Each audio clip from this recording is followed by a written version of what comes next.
The Panhandle. I'm not quite out of the heat yet, folks. There's still about 2 weeks of desert to come. I prepared myself for 2.5 days without any civilization. I knew I was going into the middle of nowhere and had no clue what to expect. Unfortunately for me, it started with a scramble to find a safe and convenient place to sleep at the break of dusk. I was about to enter the Apache National Forest after a flat, sunny day of riding. Around 4 p.m., I noticed a Department of Transportation compound. If I was lucky, I could find some water there to keep myself ahead of the game for the coming days. It was about an acre of land surrounded by 10-foot chain link fences. I took a lap around to find anybody I could talk to. No one in the office, no one in the warehouses, no one outside. It was eerily vacant. I crept into the office building, quickly filled my water in a bathroom faucet, and rode out fast before I looked suspicious. After riding away from the compound, I spent 2 hours climbing a narrow cutback road, ascending a mountain near the Gila National Forest, and crossing the New Mexico state line. By the top of this mountain, I realized I had taken out my 2-liter Camelback of water. I came across a primitive campground and saw only one person camping. I asked the inhabitant if there was any water around, and she offered to fill me up from containers in her truck. Her name was Linda, and she was camping out there while she recovered from a recent surgery. It seemed like a lovely place to spend a recovery. As we conversed about the solitude of the desert, she talked about how much simpler the world was when there was fewer people in it. I had never thought about that before. Just the fact that we have more people in the world has created many new problems that continue to worsen. There's also the discussion of attempting population control, which has been happening in China for decades. You can't really say whether that's right or wrong, but in America, we are still having the abortion morality debate. Meeting Linda was a breath of fresh air after not seeing another person in 24 hours. I was exhausted from the 60 miles behind me and needed a warm smile. Before I left, she gave me a bag of tangerines, which was the icing on the cake of this interaction. I'd never thought about carrying fruit, but that sweet citrus gave my tummy a comforting hug. Little cuties were exactly what I needed to keep going for the day. Once I got out of the forest, everything opened up. In the distance were spanning prairies with livestock and gorgeous pastel mountains in every direction. Highway 78 offered an enjoyable evening ride. The mountainous terrain changed to rolling hills, propelling me into a slow sunset. Although the air was still in the high 80s, a steady, chilly breeze came from the forest and trees. The sunlight cast a shadow off of me that looked like I was wearing a cowboy hat. I imagined I was riding a horse instead of a bike, galloping over each hill and making my way toward the town to save the day, which in this case is me surviving the night. I got to a T-junction on the highway and realized I had a tough decision to make. I had planned to sleep at a campground 20 miles north, but ultimately needed to go south to stay on my course. The problem was there were no big towns south until Silver City, 45 miles away, and the sun was already going down. I decided to push through into the unknown by heading south. I needed to eat dinner, but defaulted to finding a campsite first. I made it 18 miles by nightfall and stopped in a tiny town named Cliff. I started to frantically look for spots where I could stealth camp. I saw a church, some scarce woods, and a cafe. I asked a group of people outside the cafe if they knew where I could camp, but they were from out of town and were of no help. I had ridden over 90 miles since starting at 6 a.m. and just needed to get off my bike. I searched the north end of town and found a flat, level dirt patch under a bridge. Perfect. My intuition kicked in, and I took advantage of the opportunity. I parked my bike on the roadside guardrail. I unloaded everything below the bridge in a few trips, trying to be as fast and inconspicuous as possible. I felt like a troll crawling into his toll bridge for the night. The only downside is that I was directly across the street from an elementary school, so getting out in the morning without being seen would be a different matter altogether. But for now, I was posted up and ready for a good night's rest if the bats and insects would let me sleep. After a quick ramen bomb for dinner, I set my bedding out and fell asleep promptly. The next day killed me. My body jolted awake at 4 a.m. under that dirty bridge. I was in disbelief that it could be that early, but obviously the sun wasn't even close to up yet. Full moon. I tried to pack out quickly so no one saw a weird dirt bag crawling on the roadside. It was freezing cold outside. It must have been in the 40s. I dug out my gloves, a windbreaker, and a head sock to combat this unexpected cold front. But I forgot to put my socks on. The cold killed my toes in my bare Keen sandals. I had developed a bit of athlete's foot, which I was trying to medicate with creams. Nothing worked because of the amount I would sweat and friction riding in the heat. An unexpected result of freezing my feet over is that it killed all the athlete's foot. I was stoked. I rode about 2 hours before the sun came up and before any of my senses kicked in.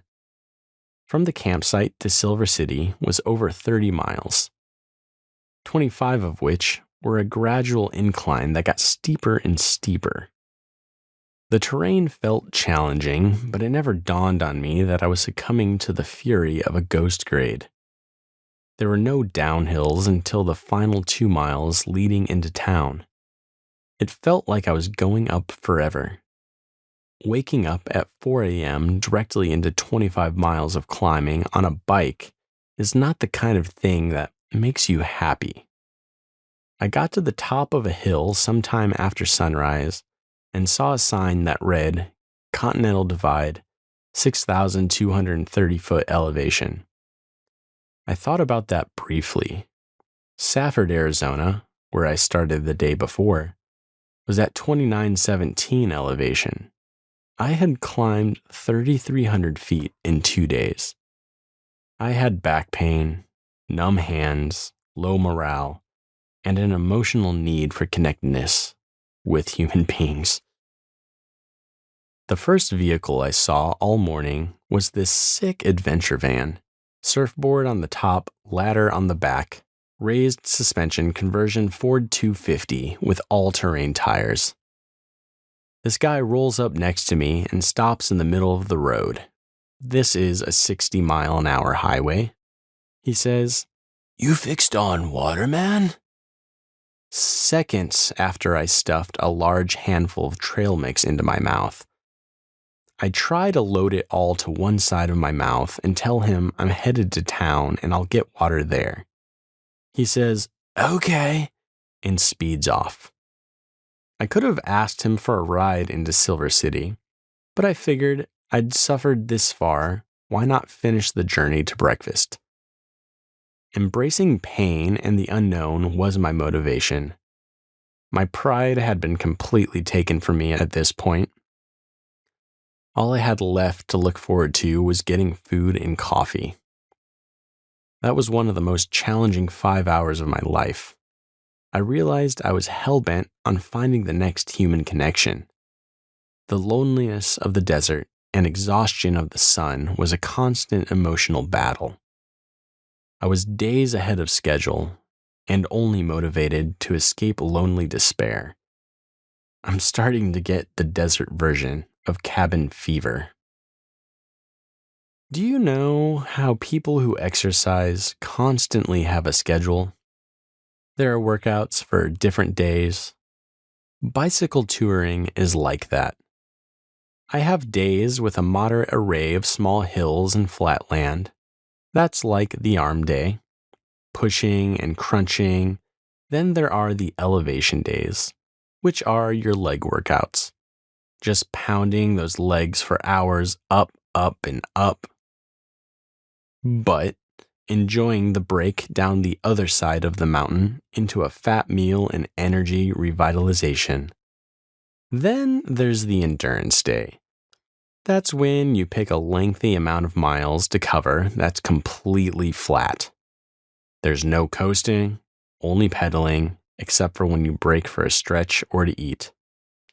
Today was an endurance day. I needed to ride at least 100 miles. Through the arid desert, on the border of Mexico, completely flat. Death.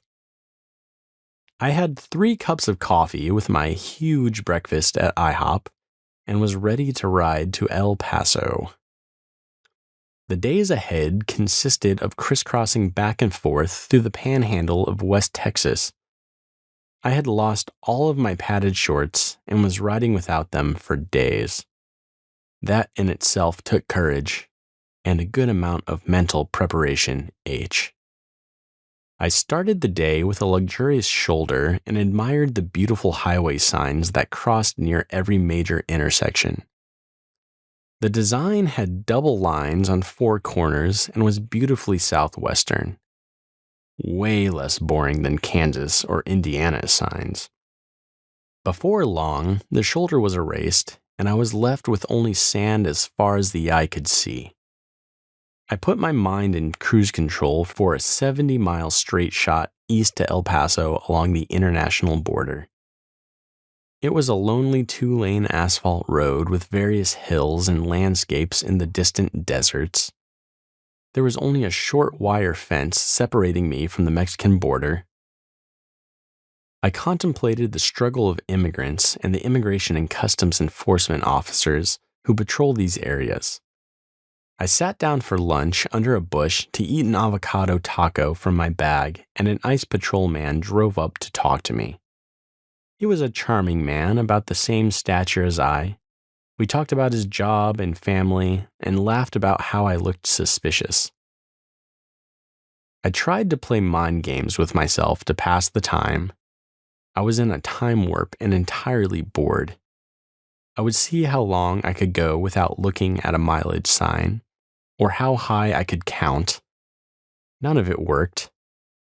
I still felt like a zombie, aimlessly propelling myself through a mirage. About 40 miles out, I could see the cityscape of El Paso. It looked exactly the same until I was physically in it. Mirage is a real occurrence, and that place is dang flat, y'all. I arrived on the city's outskirts and got to a bridge under construction. I looked at the map, and there was no easy way to get around this mess. So I barged across it. I walked my bike across the bridge, and thankfully it wasn't blown out yet. That led me to a narrow highway interchange where I was forced to ride along traffic on the interstate until the first exit. There was a temporary lane making 2 lanes out of 1 lane with a shoulder. I was stressing to the max and grasping to get out of the heavy dinner time traffic. Cars were honking as they passed me. The Texans were pissed as I dragged 3 miles an hour up the exit ramp. I safely made it to downtown El Paso and called my host for the night. I saw a Whataburger and proudly indulged for the first time. It was pretty good, but green chilies were the only thing that made it unique. I met a French couple, Alexander and Pauline, who were also biking across the US, but in the opposite direction towards the West Coast. We talked briefly, and Pauline translated for Alexander since her English was much better. They invited me to spend a day off with them and gave me their phone number. It was now 9 p.m., and I had been texting with my host since 5. He was acting sketchy and kept pushing back the time when I could come over. He explained that he had to stay at work later, but by 10 p.m., I knew he was a complete flake. I ended up just getting a hotel. I was relieved to get a full day off. The next day, I spent quality time with my new French friends. We walked downtown and got lunch at a pizza joint. We admired public street art and checked out the local skateboard shop. They explained the differences between France and the US and told me about their lives back home. They loved to ski and hike in the Alps. Alexander was a policeman and Pauline was still in college. Their lives in the countryside seemed like a dream. They were engaged and scheduled to get married later that year. Pauline was very knowledgeable about architecture and art. We enjoyed commiserating about the realities of bicycle touring, the lack of showers and having to rough it, but also the great people we meet. This was their first tour, and they were excited to see the USA at the ground level. I returned to my hotel and took an ice bath to relieve my muscles. I needed to prepare for diving back into the desert. 2 more days before I saw another town. West Texas and New Mexico were littered with deserted towns. Concrete buildings falling apart, abandoned houses, etc. The further I rode into the vast expanse, the more remnants of lost dreams I would discover. I pondered the stories of the people who lived in places like this. Did they use their life savings to watch the harsh elements destroy their homestead? Were they convinced the desert was a great place to live? There's a couple of things I've noticed while riding out in the desert. 1. Walmart trucks. 90% of the truck traffic on US 62 was running Walmart supplies. And 2. Highway trash. While riding the shoulders of the highway all day, I made an unconscious inventory of the types of trash I saw. I saw a lot of Pepsi cans and bottles, but the most notorious of all garbage, 70% of the trash I saw was Bud cans and bottles. It's crazy. They should be required to fund recycling centers in every county in America. Maybe all canned beverage companies should be responsible for mass financing aluminum recycling operations. Recycling could become more innovative, and who knows what could happen. I saw a guy at the top of a hill wearing a construction vest and waving his hands, probably in anger. I wasn't sure who he was, but I wanted to inquire. I rolled up to him and saw that he had a bicycle loaded up. He was mid-sentence cussing his bike out as I asked him where he was headed. He told me Carlsbad, New Mexico, 150 miles away, and he wanted to get there today. He was missing most of his teeth and wasn't doing a bike tour. He had been on probation for 10 years and decided he was sick of being told what to do by the feds, so he skipped town. He got a Walmart mountain bike and loaded some clothes and equipment on it using plastic horse feed bags as waterproofing. The way his bike was loaded seemed less rideable than it was used as a trailer of sorts. He said he wanted to see his grandkids in Oklahoma and then bounce around the country.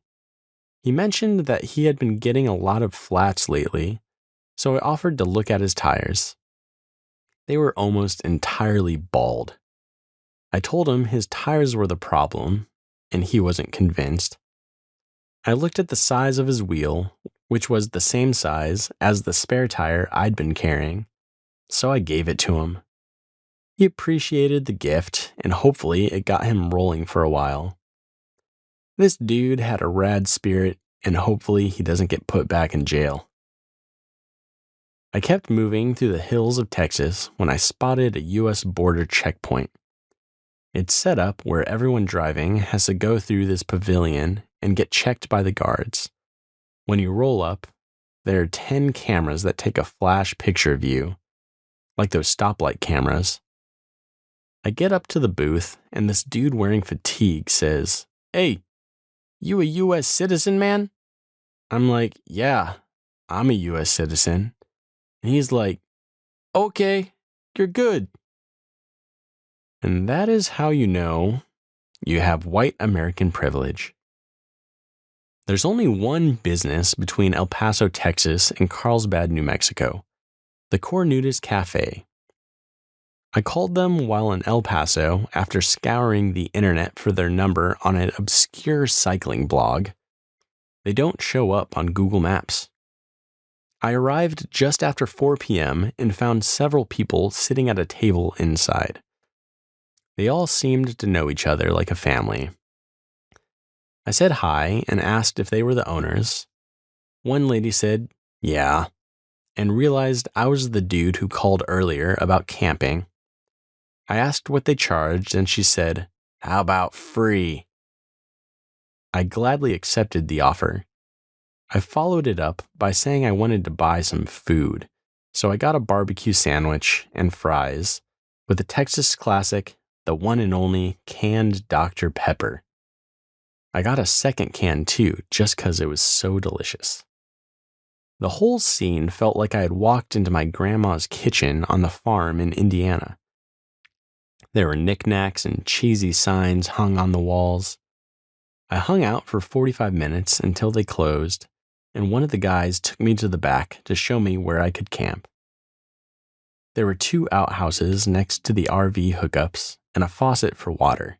They set me up under a metal awning and even had internet and electricity from the house. I never thought the desert could have so many amenities. The following day, I packed up and wanted to fill my Camelback before leaving.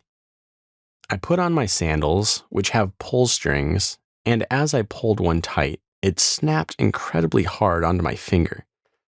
I was writhing in pain, and it literally caused my hand to go numb and shake for about 5 minutes. Like somebody slingshotted me at point blank. Fuck. I took my water bottles to the water spigot on the other side of the house to fill up for the day. I barely turned the tap on when the handle launched off and I had a fountain of high-pressure water spitting me in the face. I immediately freaked out and transformed into problem-solving mode.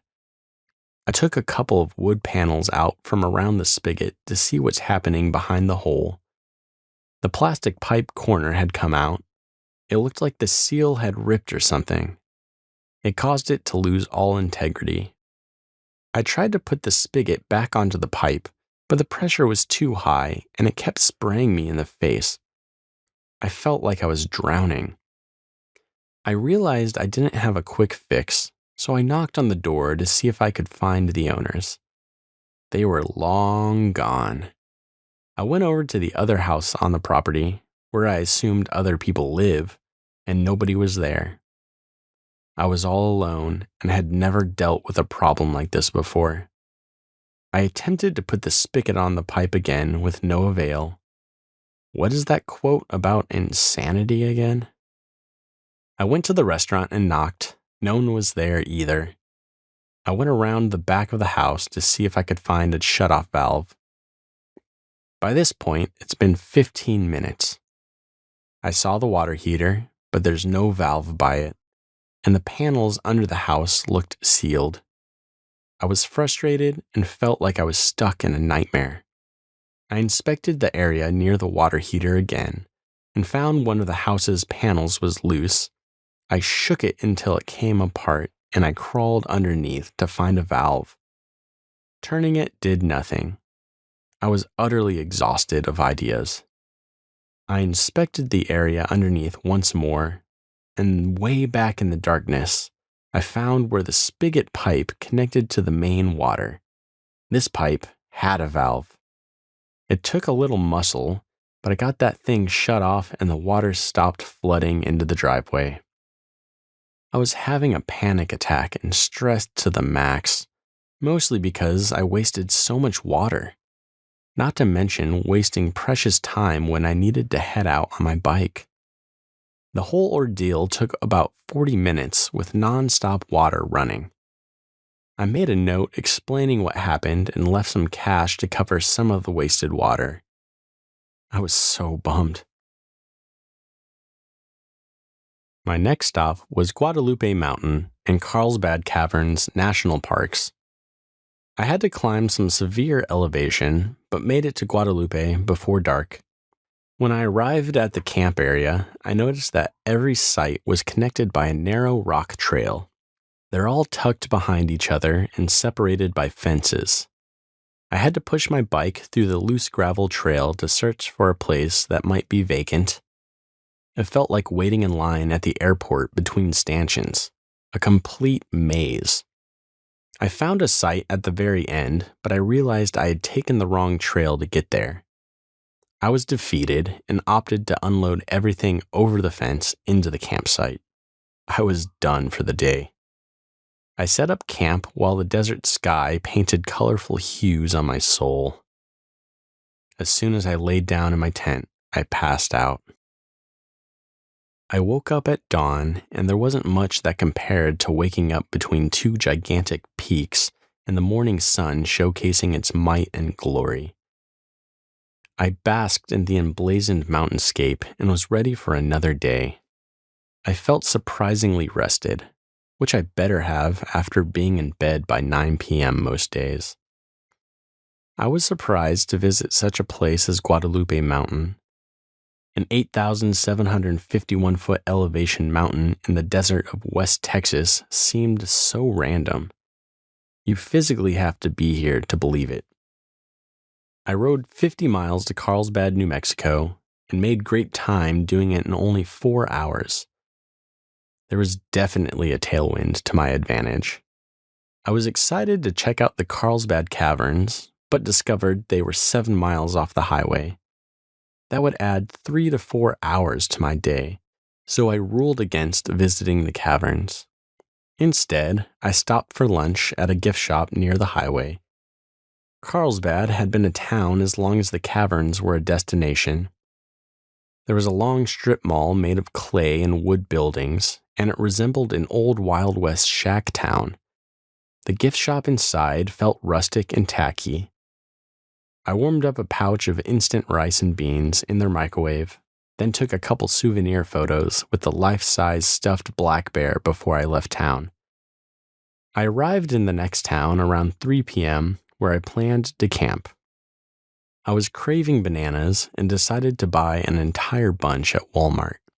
I lazily threw them under my bungee straps as I left the Walmart parking lot, as was habit. When I turned into an intersection, I hit a bump in the road that launched the bananas out from under the straps into the air, and I watched in slow motion as they exploded on the asphalt. I only wanted to eat a ripe banana, and destiny was not on my side. But if that's the worst thing that can happen in my day, I'll take it. I was excited to have an early end and relax before sunset. The BLM campground was 5 miles out of town on the waterfront of a large pond. After setting up camp, I made a couple of phone calls, which was really encouraging. I was also reading a book that was a collection of short stories about people's random acts of kindness. I have this part of my heart that rejoices when I hear about things working out for the good of people.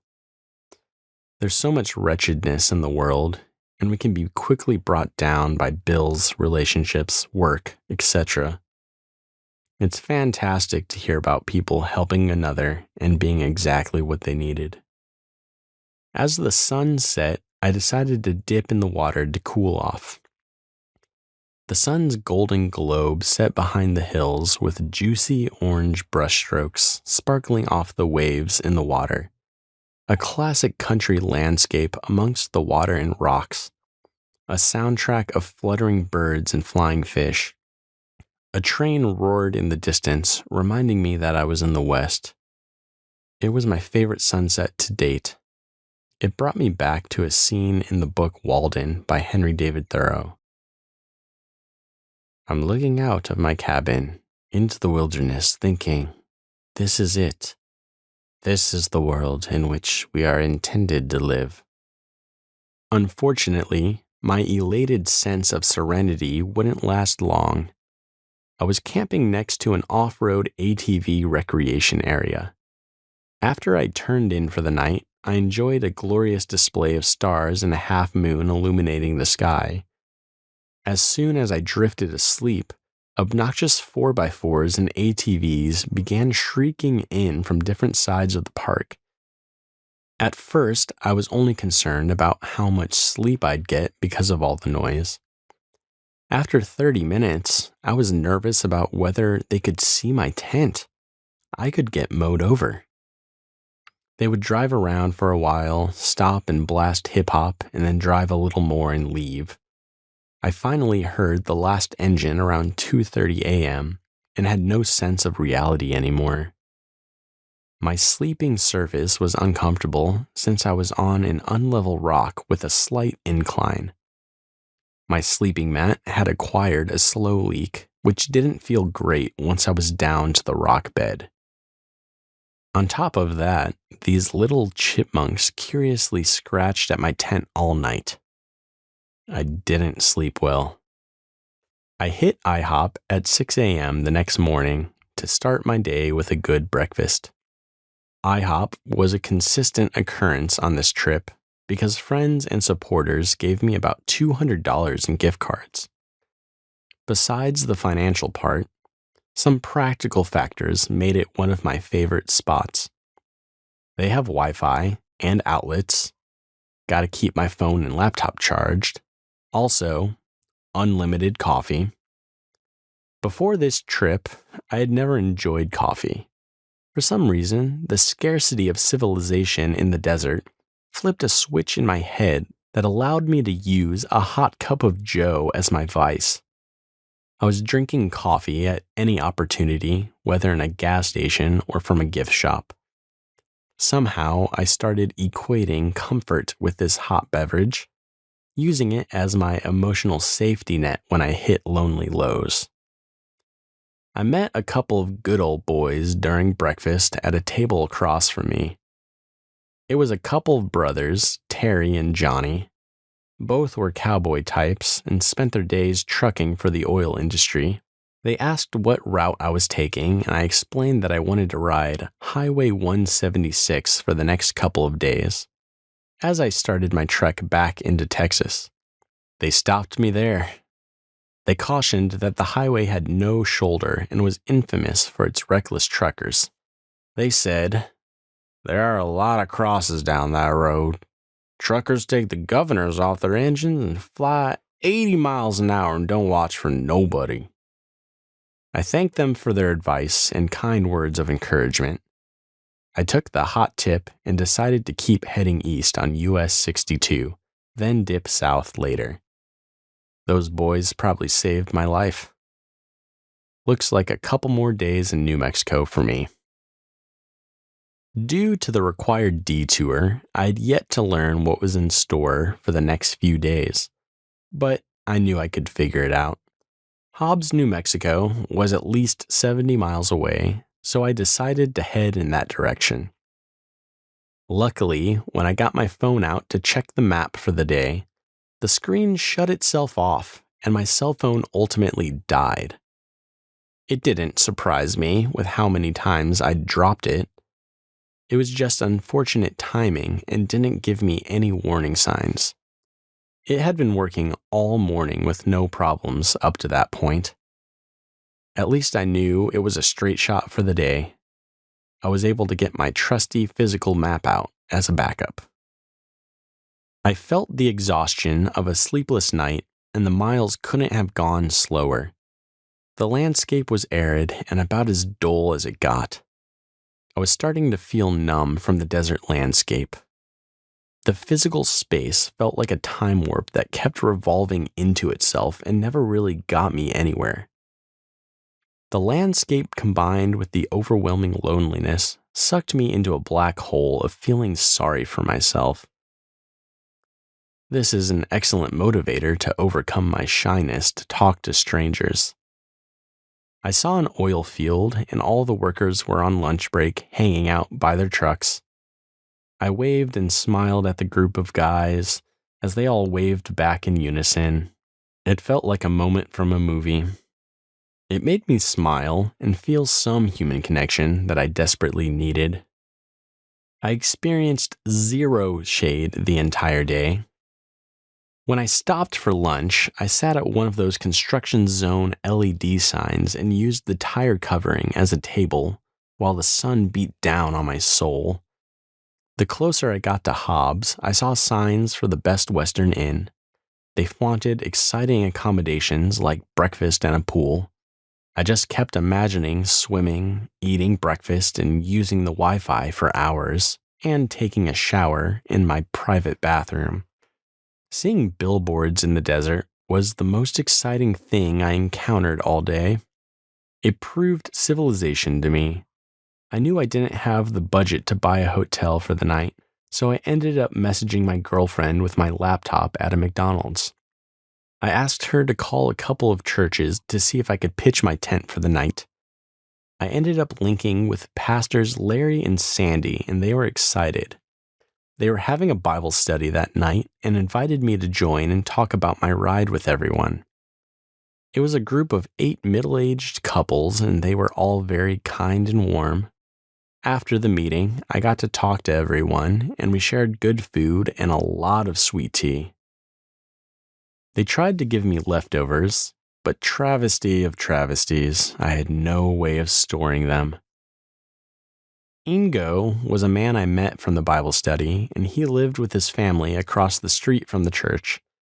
He offered to let me shower and do some laundry before his family went to bed. Simple things go a long way. We got to talk for a while, and I learned that he drove oil trucks for a living. Oil was the primary industry around Hobbs and into Texas.